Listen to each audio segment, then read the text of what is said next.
merong mag-asawa, plano nung lalaki na makipaghiwalay na siya dun sa asawa niyang babae. So, nag-set siya ng meeting. Sabi niya, magkita tayo sa gantong resto. Ito yung gantong oras. So, excited yung babae kasi akala nila magdi-date lang sila. Pag upo nung babae, ang sasabihin pala nung lalaking asawa niya, may kipaghiwalay na ako sa'yo kasi meron na akong iba. Yun. Iiwanan na kita, magsasama na kaming dalawa. Ang sabi nung babae sa kanya, nung asawa niya, alam ko matagal na.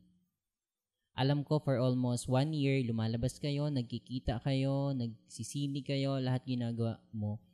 Nakikita ko lahat yon, pero hindi kita iniwan. Kasi mahal kita.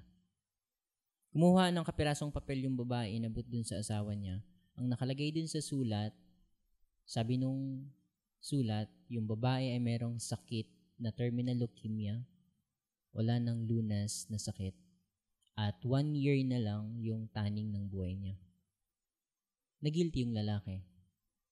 Ang ginawa niya, umuwi sila, nilagaan niya yung asawa niya hanggang mamatay. Pero habang inaalagaan niya yung asawa niya, mas lumalim yung pagmamahal niya dun sa asawa niya. At nung namatay yung asawa niya, hindi na siya nag-asawa ulit. Iniwan niya yung kabit niya. Anong lesson na makukuha natin? Yung tunay na pag-ibig ay handang tumanggap sa kabila ng karumihan, kasalanan na meron tayo. At handang ibigay ang kanyang buhay para sa taong minamahal niya. Walang ibang gumawa kundi si Jesus.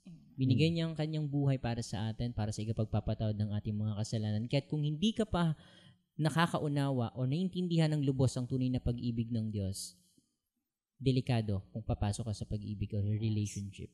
Kasi masasaktan at masasaktan ka. Dapat maintindihan mo yung love ng Diyos.